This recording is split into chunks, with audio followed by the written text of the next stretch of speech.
على آله وصحبه وسلم أجمعين أما بعد أيها الأحبة inshallah ta'ala and we're going to start our halqa tonight. This is the halqa that we have been doing for the past few Saturdays, alhamdulillah, and bidhnillah ta'ala we will do inshallah ta'ala in half an hour or 30 minutes inshallah. And tonight our halqa is al-hadith al-thamin, and the 8th hadith of this halqa, and the title of the hadith is كل شيء مقتدر ومكتوب. كل شيء مقدر ومكتوب. The title of the hadith is that Allah subhanahu wa ta'ala has decreed everything and has written everything. Allah subhanahu wa ta'ala, and the title of the hadith is talking about the qadr of Allah subhanahu wa ta'ala. As we know that the Muslim and the mu'min has to believe the qadr of Allah subhanahu wa ta'ala. When the pillars of Iman is being counted, 6 of them, one of them is al-qadr, al-imanu bil-qadri khayrihi wa sharrihi. To believe the degree Allah subhanahu wa ta'ala and the decision Allah subhanahu wa ta'ala has made it for things in their destiny, whether it is bad or good. To believe that it's part of the Iman. Allah subhanahu wa ta'ala, Muslim has to believe that. And ulama, to some degree, they said the person that does not believe in the qadr of Allah subhanahu wa ta'ala, his Iman is not complete, because it is one of the 6 pillars of the Iman when it comes to the qadr of Allah subhanahu wa ta'ala. We have a hadith tonight narrated by Abi Darda radiyallahu anhu. It's talking about the qadr of Allah subhanahu wa ta'ala. Allah subhanahu wa ta'ala, the qadr and the decree He made for every human being before he came to this world. And this qadr Allah subhanahu wa ta'ala has made it, it is unchangeable. Nothing will change. No circumstances will change in this qadr of Allah subhanahu wa ta'ala. And the hadith عن أبي هريرة عن أبي الدرداء رضي الله عنه. Abi Darda narrated, may Allah subhanahu wa ta'ala bless him, he said, قال رسول الله صلى الله عليه وسلم, Rasulullah said, إن الله عز وجل, Allah subhanahu wa ta'ala, فرق إلى كل عبد من خلقه من 5. Subhanallah. Allah subhanahu wa ta'ala has completed and finished the decree of 5 things for every human being, and that's unchangeable. Allah subhanahu wa ta'ala has made that decision and that qadr and the decree of Allah subhanahu wa ta'ala. أولا من أجله, من أجله, the ajal of the person, the time of the person that he will be living in this world, the time limit that the human being has in this world to live, the ajal of the time, Allah subhanahu wa ta'ala knows when will it end, but Allah subhanahu wa ta'ala has decreed this point before even the person comes to the world. وَعَمَلِهِ, whatever kind of amal he will have, whether it is amal fil akhirah, a'mal that needs to be like a ibadah, and the sins and the khair that he's making in this world, or any other amal that he's involved in his livelihood, like his profession. For example, Allah subhanahu wa ta'ala has decreed the person whether he is going to be, what kind of professionalism he will be in while he is still in the life. The ulama say it could be both of them. The amal of the akhirah, whether he is going to be shaqiyun or sa'idun, that is talking about the khatima, the ending of the person. Sometimes the hadith mentioned that the person will make good amal until his death becomes on this size, and he changes his mind and he's making another amal which is the opposite of the good one, and as a result he might end up in a bad, which is shaqi. Sometimes he does a lot of shaqi a'mal, bad a'mal and evil a'mal, and when his time of death comes close, he's making good amal which Allah subhanahu wa ta'ala is pleased with, and it might be resulted him to go to Jannah. The a'mal, the ulama say, wa amalihi, is both of them. The kind of amal he will be doing for akhirah, like ibadah, salah, zakah, hajj, or a'malul khair kullih. And the a'mal which is typically the professionalism the person will have in this world. For example, will this person be a doctor or engineer? Will he be a farmer? Will he be any other professional? The ulama said it comes, Allah subhanahu wa ta'ala has already decreed which field you're going to be. It might fluctuate and change on your personal capacity and personal space, and the steps that you take in life, but Allah subhanahu wa ta'ala has already decreed which kind of amal you're going to make in this world. وَمَلْتَجِعِهِ salawatullahi wa salamu alayhi also said, Allah subhanahu wa ta'ala has decreed the person, the destiny of his qabr. Sometimes the person might die in this place, but his qabr might be somewhere else. For some reason, that's why you see someone dies in one place and people transport his body to another destination. It is the degree and the qadr of Allah subhanahu wa ta'ala this person to be buried in Islamabad, Pakistan, while he died in North Dakota. Or maybe it will be the qadr of Allah subhanahu wa ta'ala this person died in another country and people transport him, his body, to be buried on that side. What is this movement? Even though Islamically it's good when the person dies, not should be kept for a long period of time, but some people choose to do that these days. It's the sunnah when the person dies not to be kept for so long, and he should be buried wherever he died. But the degree and the qadr of Allah subhanahu wa ta'ala plays a big role here. Then whenever your qabri is, it's been decided already by Allah subhanahu wa ta'ala. Wa atharihi. The fourth point is wa atharihi. The ulama said the footprint that he will be leaving behind in this world. The footprint that he will be leaving in this world. Some ulama, they translated that wa atharihi means whatever consequence and what kind of legacy this person will leave behind has already been decreed by Allah subhanahu wa ta'ala.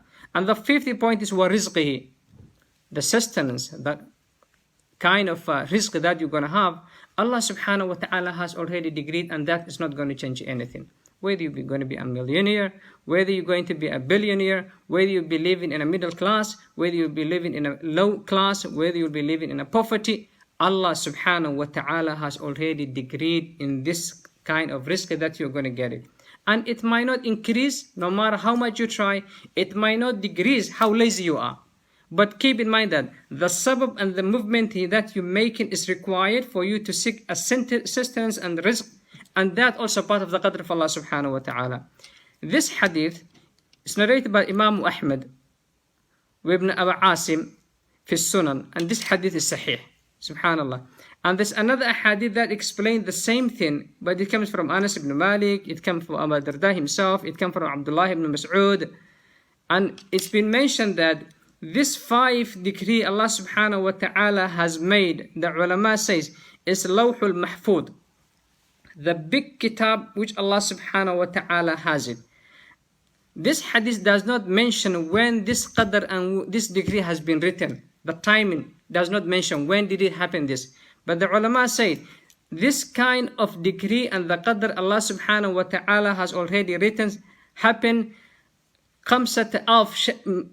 before 5,000 years before the creation of the planet. It happened this before creation of the sama wal ard, before the creation of the heaven and earth. Allah subhanahu wa ta'ala has already made this qadr in Lawhul Mahfud. There's nothing changes in the Lawhul Mahfud. That's what the ulama say. قبل الخلق في كتاب العمرية, that Allah subhanahu wa ta'ala, it keeps that kitab and it has been written 50,000 سنة. That's like about 50,000 years ago before the creation of the world. Allah subhanahu wa ta'ala has made it. There's another qadr Allah subhanahu wa ta'ala does, which is called the Kitab al-Sanawiyya. It is annually. The things are changing in annually in the during on your lifetime, in the course of your life. Then Allah subhanahu wa ta'ala فيها يفرق كل أمر حكيم. Then that's Laylatul Qadr. Things are changing according to the Sunnah and the Ayah. Allah subhanahu wa ta'ala explained that in the Laylatul Qadr. There is a Kitab al-Sanawiyya. Ulama, they call it Kitab al-Sanawiyya. In annually the a'mal of the khair people make Allah subhanahu wa ta'ala. That's what changes. But the top one that I mentioned right now, it had been decreed long before Allah subhanahu wa ta'ala created the heaven of the earth. And the other hadith mentioned that the person gets this kind of degree by Allah while he is still in the womb of his mother. For example, this other hadith that mentioned that the angel Allah subhanahu wa ta'ala will ask Allah, "Oh Allah, the womb of the mother, she's carrying a child. Shall we make untha or dhakarun or untha, female or a male?" Some of the narration hadith come like that. Like female, male, rizq, the sustenance that you have, the distance of your life, the amal you're going to have in life, professionally, and the amal that you're going to have fil akhirah, like shaqiyun or sa'idun, All these things has been decreed by Allah subhanahu wa ta'ala. Allah subhanahu wa ta'ala says in the Quran, ما أصاب من مصيبة في الأرض ولا في أنفسكم إلا في كتاب من قبل. Nothing happens on this universal that you and I live, in this planet that you and I live. Any musibah, any tragedy, any catastrophic, anything that happened in this world, or anything that happens to us, subhanallah, it is fi kitabin. Allah subhanahu wa ta'ala has already decreed. There's nothing strange happens as a Muslim, as a mu'min. The person has to believe that whatever happened to me today, Allah subhanahu wa ta'ala has already decreed. If it's a bad, sabr. If it's a good, alhamdulillah. ولذلك صلوات الله وسلامه عليه mentioned in hadith, he said, subhanallah azza wa jalla, and عجبا لأمر المؤمن إن الأمر كله خير إذا أصابته ضراء صبر وإذا أصابته, and you know, the hadith mentioned that amazing it is the affair of the mu'min. If he's been inflicted with bad, he's making sabr, subhanallah azza wa jalla. If he gets a khair, he makes a shukr. Both ways, it's a win-win situation for a mu'min. What happened? The person does not have much iman to believe in the qadr of Allah subhanahu wa ta'ala. It creates a havoc and destruction in his heart and in his mind. If you do not believe what Allah decreed for you, which you will never be able to change it, it keeps you awake the entire night. It stresses you. It develops you in depression. That's why many people have the anxiety and the depression and all this, psychological sickness and diseases. They try in the life situation, which Allah subhanahu wa ta'ala has already decreed, to change it by their own effort. It's not going to happen. It's not going to happen. So it's the Muslim and the mu'min has to believe in the qadr of Allah subhanahu wa ta'ala. Some people, when they lose something very worth in their life, like property or like wealth, like someone they love so much, it inflicts them so bad. The Muslim and the mu'min has to make sabr for that loss. Salawatullah wa salam alayhi says, whoever makes sabr in anything that he lost it, Allah subhanahu wa ta'ala will keep him in his heart so content and peaceful. And Allah subhanahu wa ta'ala might even give him something bigger than that. وَلِذَلِكَ شُرِعَ لَنَا. It has been given the instruction that when musibah happens to us as a Muslim, as a mu'min, the person has to say, إِنَّا لِلَّهِ وَإِنَّا إِلَيْهِ راجعون. Allah subhanahu wa ta'ala will give him something to replace in that loss, and Allah subhanahu wa ta'ala will keep him peace and serenity in his life. But if the qadr is not being believed there, subhanallah, you might even lose your own life by doing that, by causing a lot of anxiety and depression and stress, and that might even drive you crazy. Then the qadr of Allah subhanahu wa ta'ala has been decreed and nothing will change. The ulama said, Inna Allah azza wa jal. When Allah subhanahu wa ta'ala He's making this qadr and He decided already the destiny, it might come to a situation that where salawatullah wa salam alayhi said, whoever wants his provision and his rizq to be increased and his umr, his life span to be increased, he has to make silatul rahim. He has to keep with his kinship, his relative, close to them and be kind to them. So someone might say that this hadith says that this risk will be increased, the umr of the life of the person will be increased, and this hadith that says the qadr of Allah, nothing will change.